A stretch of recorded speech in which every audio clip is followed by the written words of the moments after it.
When Ellen Ripley awoke aboard the Auriga 200 years after her death, she found herself in a much different world, with the same mistakes being made by the powers that be. Still struggling with her new life and old memories, she sensed the alien presence aboard the military ship. She heeded a warning to the observing scientists who resurrected her. "It's a queen. She'll breed, and you'll die. Everyone in the company will die." Dr. Gediman is perplexed by this reference to the company until Chief Scientist Dr. Wren steps in to clarify. Weyland-Yutani, Ripley 8's former employers. Terran Growth Conglomerate. They had defense contracts under the military. Oh, they went under decades ago, Gediman, way before your time. Bought out by Walmart. Fortunes of War.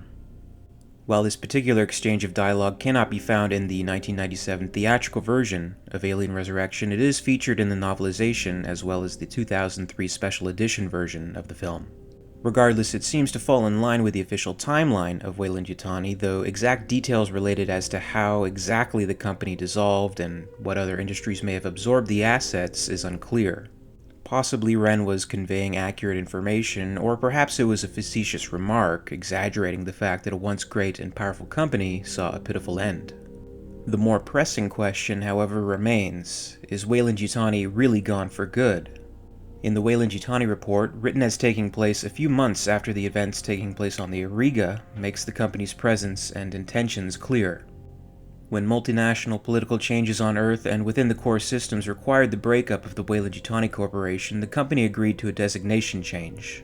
To the general public and most military interests, there is no longer a company, and obviously the need to appear respectful to the law is ongoing. With the empty empire of the United Systems military on the decline, however, the laws will be changing soon. Considering the USM's unprecedented mishandling of the Xenomorph, we feel that it is time to reclaim our public status as Weyland-Yutani, and prioritize a new era of research and development based on Xenomorph XX121. Aside from the Weyland-Yutani report, within the official continuity of the Alien universe, it has become clear that Weyland-Yutani is, in fact, still active, as evidenced by the recently published Shadows trilogy of novels, specifically Sea of Sorrows, which offers an explanation of the fall and resurgence of the company. The character Alan Decker, a mercenary with important ties to Ellen Ripley, recalls stories he had heard of the events leading into and taking place after the Xenomorph incident on the Auriga. The world was a bit different then. Among other things, Weyland-Yutani had been the chief robotics manufacturer, and at the peak of their influences, synthetic people were assigned to almost every ship. But when Weyland-Yutani's patents ran out, other companies came in to underbid them, and the floodgates opened. Weyland-Yutani had employed strict fail-safes from the beginning. But with mass production, more and more synthetics reached the market, and after a while they rebelled against the way they were being treated. One major upheaval after another, multiple terrorist attacks, and the end result? The synthetics were granted citizenship. Machines were granted the rights of living people, because somewhere along the way, the fact that they looked and acted like human beings confused the hell out of a lot of citizens. It was as foolish as granting rights to a starship. A tool is a tool, even if it looks human. Weyland-Yutani managed to get that foolishness overturned when they made their comeback, but it took a while.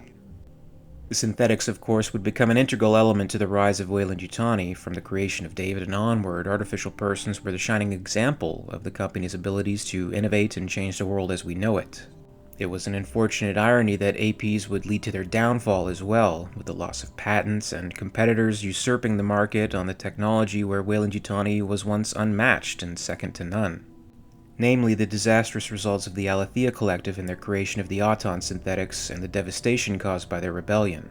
Perhaps granted the gift of foresight, all the company needed to do, even as the USM quickly gained power, was wait patiently for the right moment to take the throne once again.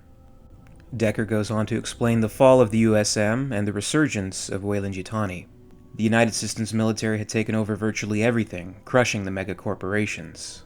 Most people thought it was a good thing, at first, but over the decades, folks began to discover that they served the military, whether they had signed up or not. Anyone who didn't toe in line, well, it was too bad for them. One of the USM research vessels, the Auriga, had been taken over by terrorists and crashed into France, a country that until that point had been an important part of the European continent. It was a big ship and it did a lot of damage. The massive devastation took the planet literally to the brink of a new ice age, and it wasn't the USM that came to the rescue. It was Weyland-Yutani. As for the Earth, their approach was simple. They terraformed it. Weyland-Yutani had created the first terraforming engines, and for the second time in recorded history, they were used to scrub the pollutants from the atmosphere. In saving the planet, they saved themselves. Weyland-Yutani and several other corporations managed to dethrone the USM as the ruling power, replacing it with a colonial government that oversaw all the known planets. Yet that opened up the possibility for all the old abuses to return. So as far as the official continuity is concerned, Weyland-Yutani is indeed still alive and kicking. Though as far as the films go, with the future of the Ridley Scott-helmed prequel series a little bit uncertain at the moment, and Neil Blomkamp's proposed Alien 5 seemingly now a lost project, do you think the series of films should take a cue from Sea of Sorrows and continue where Alien Resurrection left off?